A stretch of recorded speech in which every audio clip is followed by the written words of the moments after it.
প্রিয় দর্শক, আমি আপনাদের মাঝে এই মুহূর্তে যে ভিডিওটি উপস্থাপন করেছি সেটা পুকুরে অক্সিজেন ফেল করায় কিভাবে সেই মাছকে নিয়ন্ত্রণ করা হবে সেই ভিডিওটি নিয়ে উপস্থিত হয়েছি।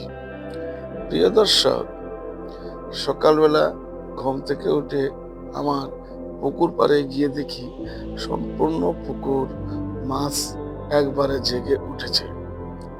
তো আমি মনে করি যে মাছ তখনই জেগে ওঠে ঠিক যখন পুকুরে অক্সিজেন ফেল হয়। তো পুকুরে অক্সিজেন ফেল হওয়ার বিষয়টা এর আগেও আমি বেশ দুই একবার ফিল করেছি, কিন্তু এতটা মাছ কোনোদিনই আমার পুকুরে জেগে ওঠে নাই। এবারে মাছটা জেগে ওঠা দেখে আমি একেবারেই হতবাক, যার কারণে আমি আর কোনো দিক না পেয়ে প্রাকৃতিক উপায়ে ঘরোয়া পদ্ধতিতে কিভাবে পুকুরের মাছ নিয়ন্ত্রণ করে গ্যাসকে বাইর করে দেওয়া যাবে সেই পরিকল্পনায় আমি ব্যস্ত হয়ে গেলাম। মূলত পক্ষে গ্যাস এত বড় একটা পুকুরে আউট করা অত্যন্ত জটিল, কেননা এই সকালবেলা লোক পাবো কোথায়। তো যাই হোক, আমার শ্যালক আমার সঙ্গে ছিল। শ্যালক সহ আমরা দুজনে মিলে, আমি তো পুকুরে নামতে পারবো না, কিন্তু আমার শ্যালকের মাধ্যমে পুকুরে নামায় দিলাম।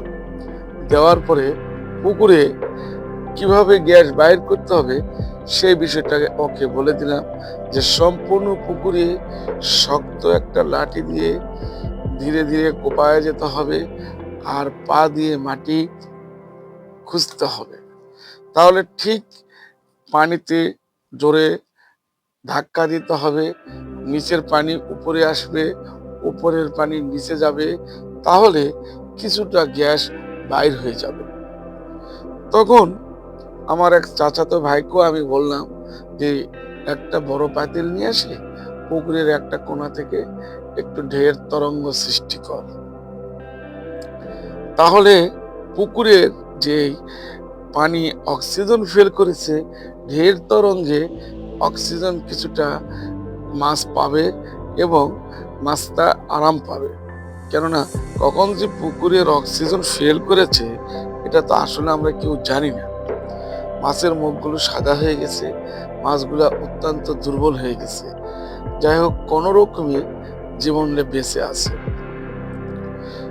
প্রিয় দর্শক, এমতো অবস্থায় দেখে কার অবস্থা ভালো থাকে। আমি একজন মাছ চাষি হিসাবে আমিও হতবাক হয়ে গেলাম যে এত সকালবেলা আমার কাছে অক্সিজেনও নেই যে আমি সে অক্সিজেন ভরে দিয়ে অন্তত পক্ষে মাছটাকে নিয়ন্ত্রণ করব। মূলত পক্ষে তখন এই প্রাকৃতিক উপায়ে ঘরোয়া পদ্ধতিতে তখন গ্যাস বাইর করে দেওয়ার জন্য আমরা মোটামুটি সকলে চতুর্দিক থেকে লেগে পড়লাম। একবারে নিচের মাটি উপরে, উপরের পানি নিচের দিকে দেওয়ার জন্য খুব চেষ্টা করছিলাম। তো যাই হোক, আমরা চেষ্টা করতেছি।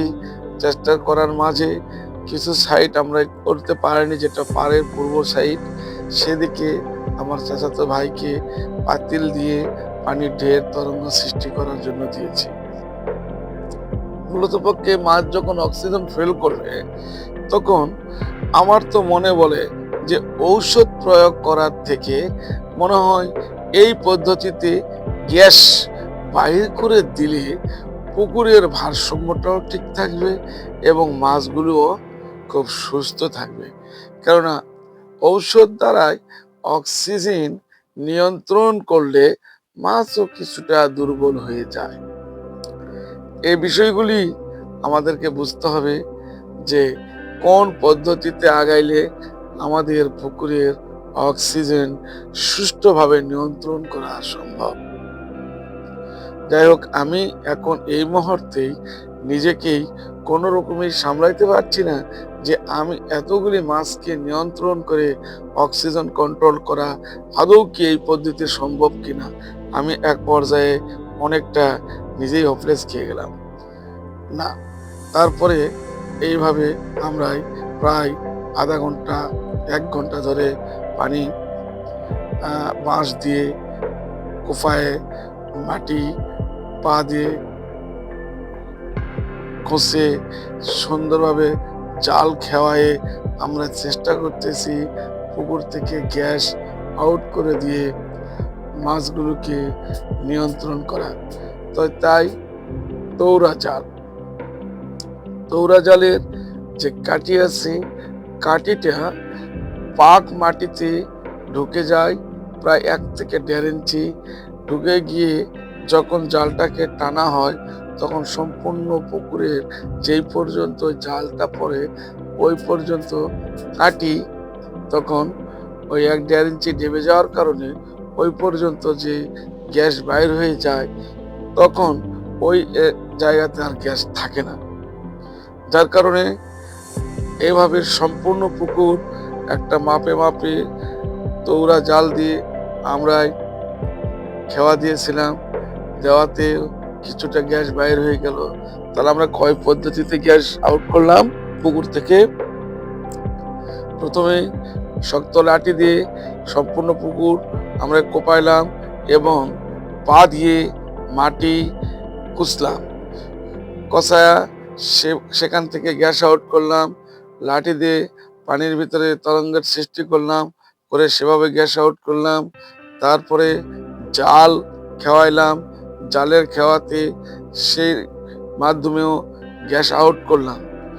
তো এমনই করেই গ্যাস আউট করাতে দেখা গেল যে সম্পূর্ণ পুকুরের মাছগুলি ধীরে ধীরে নিয়ন্ত্রণে আসতেছে।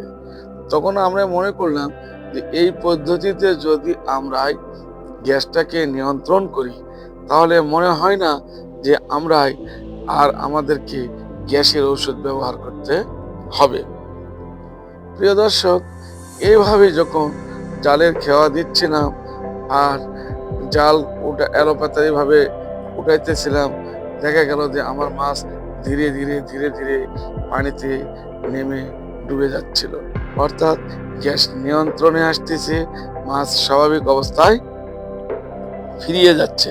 তো এতে করে বুঝতে পারলাম আমি যে ঔষধ প্রয়োগ করার চাইতে প্রাকৃতিক উপায়ে ঘরোয়া পদ্ধতিতে পুকুরের গ্যাস নিয়ন্ত্রণ করলে মাছ স্বাস্থ্যসম্মত থাকে এবং দ্রুত গতিতে মাছ নিয়ন্ত্রণ করে এবং মাছ কোনো রকমে ক্ষতিগ্রস্ত হয় না, চাষিও অর্থনৈতিক ক্ষতিগ্রস্ত হয় না। তো এইভাবে আমরা প্রত্যেকে যদি মাছ চাষকে নিয়ন্ত্রণ করার জন্য গ্যাসকে নিয়মিত 10 দিন 15 দিন পর পর বাইর করে দিই তাহলে আর এই অ্যাক্সিডেন্টটা কখনোই ঘটবে না। প্রিয় দর্শক, আমি এইভাবে গ্যাস নিয়ন্ত্রণ করার চেষ্টা করেছি। এই পদ্ধতিটা আপনাদেরকে ভালো লাগলে আমার ভিডিওকে সাবস্ক্রাইব করবেন, কমেন্ট করবেন, লাইক দিবেন, শেয়ার করবেন। এই বলে আমি আমার বক্তব্য শেষ করলাম। আগামী ভিডিও দেখার জন্য আপনাদের আমন্ত্রণ রইল। আল্লাহ হাফেজ।